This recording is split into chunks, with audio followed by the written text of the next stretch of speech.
गसाइगाव जिल्ला इउपिपिएल दोलोआ साननैनि हाबाफारिजों बेवहाय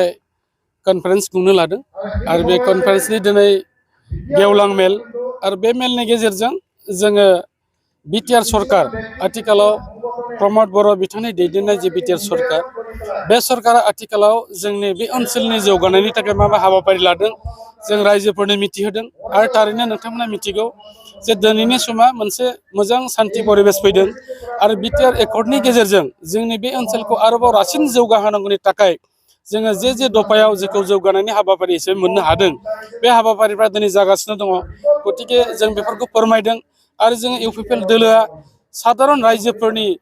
गांनाय उखैनायखौ सुफुंनो थाखाय जोनोम जानाय मोनसे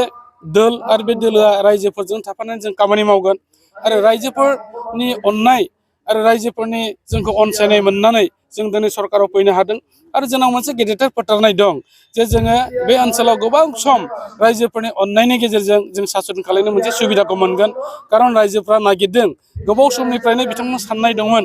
जे बे बिटिआर ओनसोलाव मोजां मोनसे सरकार फैथों मोनसे सोलायनाय लाबोथों दा बिथांमोननि जे साननाय बेखौ फुलफिल खालामनो थाखाय जों दिनै मावगासिनो दं आरो बेफोर गासै हाबाफारि आसनिफोरनि बाथ्राखौ जों दिनै फोरमायदों आरो रायजोफ्रा बुजिनो मोनदों आरो बिथांमोना दिनै गोसोआव बेखौनो लादों जे इउपिपिएलनि अनगा बे बिटिआर ओनसोलाव गुबुन मोनसे दला बेवहाय मोजां सासन होनो हानाय नङा बिथांमोना बेखौ फोथायदों गतिके जोंनि दोलोनि जे मुल थांखि बे जाबाय जोंनि दलखौ जिहेतुके जोंनि दला दा बिराद स्ट्रं जाबाय आरो बेखौ मर स्ट्रं बा रासिनै गोहोगोरा खालामफिननो थाखाय जों दिनै बे हाबाफारिखौ लानायजों लोगोसे रायजोफ्राबो बयबो बुंसोलायदों जे नोंथांमोना दावगाबाय था खामानि माव जों नोंथांमोनजों दङ गतिके बे हाबाफारिखौ लानानै जों दिनै गासै बिथिङै जोङो बाथ्राफोरखौ रायजो राजाफोरनो फोरमायदों लकसभा इलेक्सन फैगासिनो दङ 2024आव बेवहाय नोंथांमोना हयथ' गोबां समाव गोबां दोलोफोरनि बाथ्रा खोनादों आरो राजनिति बाथ्राफ्रा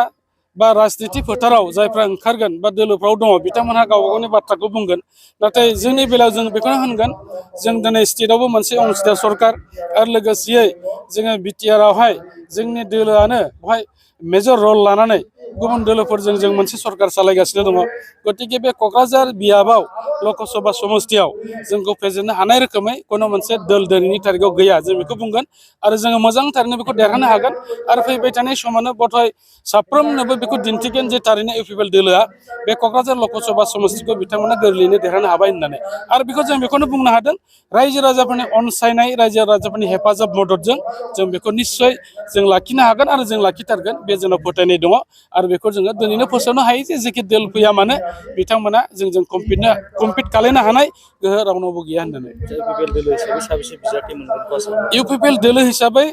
जों दाबो बबेयाव बेसेबां होगोन थिरांथा लायाखै नाथाय नाम्बार 1 जों क'क्राझारखौ लादों क'क्राझारा बे मास्ट बाव जोंनि केन्डिडेट थागोन आरो बिनि अनगायै गुबुन बहाबा होनो हाबावगोन नामा जों बेखौ सिन्था सरसा खालामदों आरो लोगोसेयैनो नोंथांमोना मिथिगौ रिडिलिमिटेसननि गेजेरजों जुदि बे इलेक्सना जायोबा बेवहाय बिटिआरआव मोननै समस्ति जागोन क'क्राझार आरो उदालगुरि अब्ला जोङो बेखौ गुबुन रोखोमै सानगोन क'क्राझाराव थाखाबायानोसै खिन्थु रिडिलिमिटेसननि खामानिया आथिखालाव सरकारजों बा इलेक्सन कमिसनारजों फोसावजादोंब्लाबो जिहेतुके बेयो दाबो दाइलेमायावहाय दङ दा बेखौ फोसावनाय लोगो लोगो बै मोनसेयाव मा खालायगोन जों बेखौबो उनाव सावरायनायनि गेजेरजों नोंथांमोना मिथिहोनाय जागोन।